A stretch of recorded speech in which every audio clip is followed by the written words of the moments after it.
Hello, team players. Well, it's time to return to Sandpoints. That's right.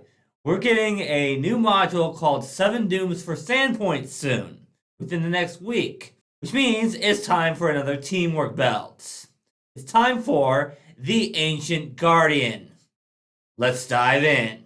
For this build's ancestry, a lot of the Ancient Guardians are monsters, so what better ancestry for this build than the Flesh Warp? And we'll be going with the Nephilim heritage for this build. There's a few reasons for that, but we'll get to that when we get to ancestry feats. In the meantime though, for our background, we're going to be going with Militia Member. This will give us either strength or wisdom as a boost, as well as a free boost like all backgrounds, and training in athletics and sailing lore. In addition, we gain the Lie to Me skill feats. Now the thing about these backgrounds is that in Sandpoint, there are 7 factions. And each background in the player's guide increases the party's reputation with one faction and reduces it with another. This background increases the party's reputation with the Town Watch by 1 and decreases the reputation with the Bunyip Club by 1. For today's class, we're going to be going with the Thaumaturge.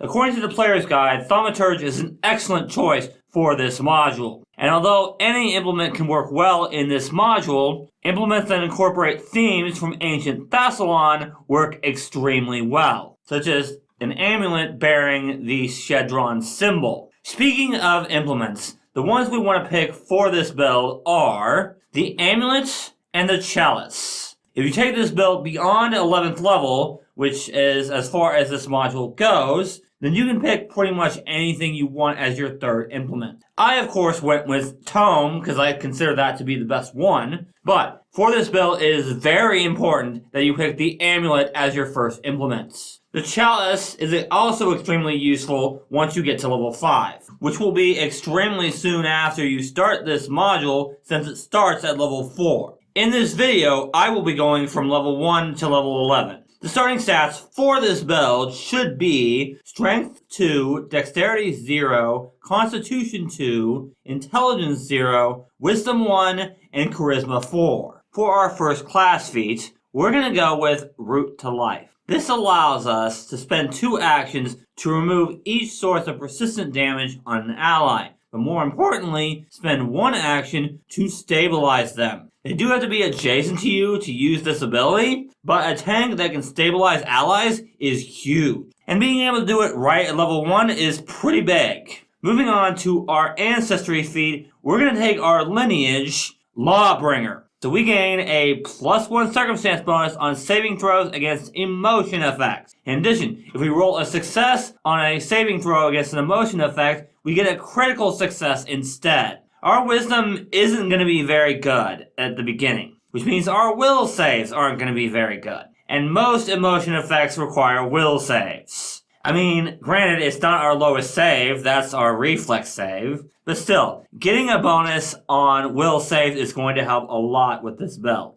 Before we talk about level 2, I did forget to talk about the amulet implements. We gain the Amulet's Abeyance reaction. If the target of our exploit vulnerability damages us or an ally within 15 feet, we can use this reaction. You or the target ally receives resistance to the triggering damage equal to 2 plus your level. We do have to be holding our amulet to use this ability. However, this ability is extremely useful for tanks because we can use it on ourselves or allies. Which means not only can we stay up for longer, but we're also giving enemies a reason to attack us instead of our allies, which is big.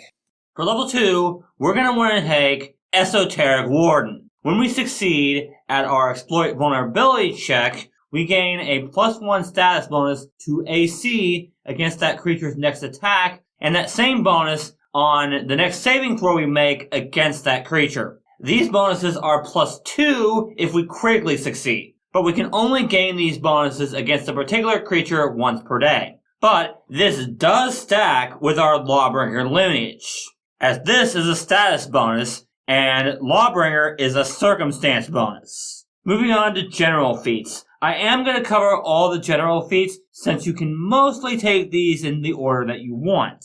However, it is very important for this build that you take shield block at level 3. You will understand why I'm taking that and the feat at level 4 when we get to level 6. In the meantime though, you will want to take toughness, die hard, and canny acumen. For canny acumen, we want to pick reflex save since that's our lowest save.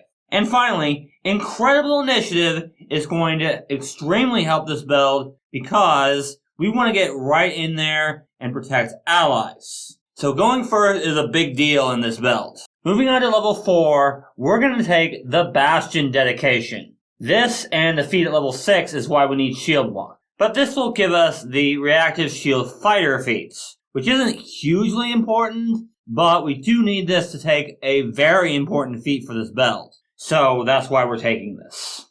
Now yes, I normally do these teamwork reports at level 5, but seeing as how this module starts at level 4, now's the perfect time to do it.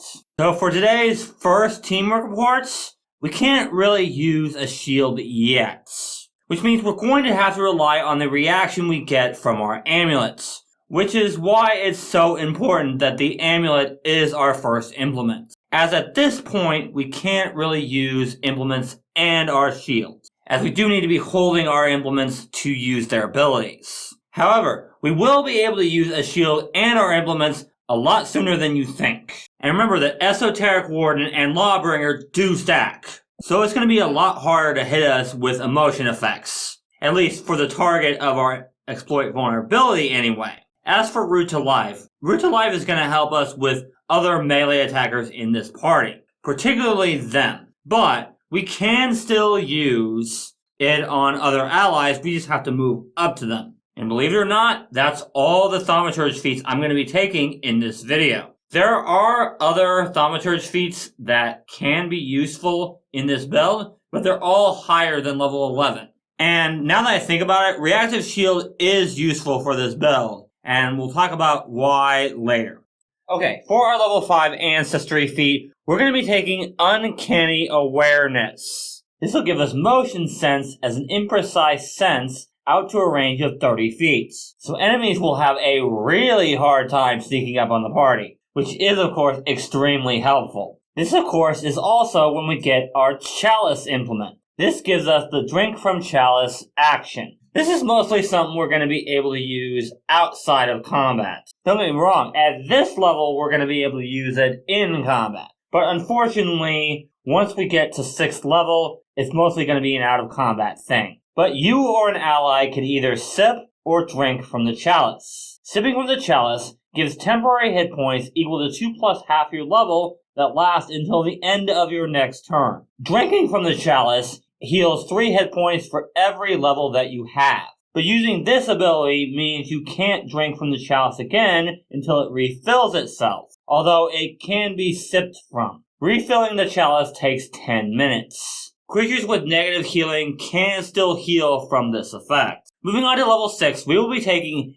the most important feat in this entire build, Nimble Shield Hand. Our Shield Hand still counts as a free hand when using the Interact action. In addition, we can hold another item in our Shield Hand, but we can't use it to wield a weapon. This means we can hold our implement and our shield in one hand. And remember, we have to be holding our implement to use its ability. Very important feat here. Moving on to level 8, we'll be taking Shield Warden, allowing us to use our shield to block damage for allies and not just ourselves. For level 9, we'll be taking Divine Wings. This Ancestry feat isn't as important as Nimble Shield Hand, but it is important for this build. Now we can fly over certain enemies and attack the actual problematic ones. Plus, flying enemies would have given us some trouble until now. And finally for feats, at level 10, we'll be taking Quick Shield Block. We have basically 3 reactions in this build. Reactive Shield, Shield Block, and our Amulet. So having 2 reactions per turn is going to help a ton. Granted, one of them has to be Shield Block, but at least we can use anything we want for our second one.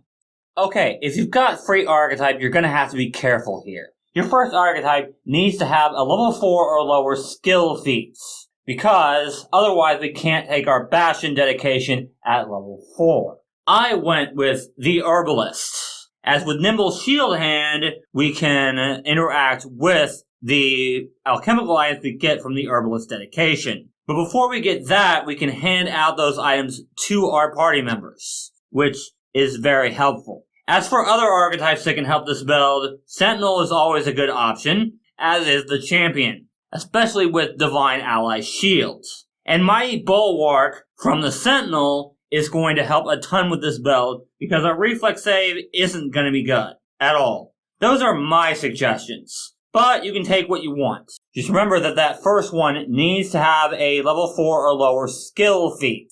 Okay, for Teamwork Report number 2, now we can actually use our implements and a shield. With Quick Shield Block, we can use our Amulet and Shield Block, or we can use Reactive Shield and Shield Block, or we can do 2 Shield Blocks. If you take this build beyond level 11, then you're going to want to take Esoteric Reflexes at some point. That will allow you to have 3 reactions per turn, but one of them has to be your Amulet, and another one has to be Shield Block. But that will allow you to reduce a lot of damage on yourself or your allies, since you do have Shield Warden as well. But most of you probably won't get to that point.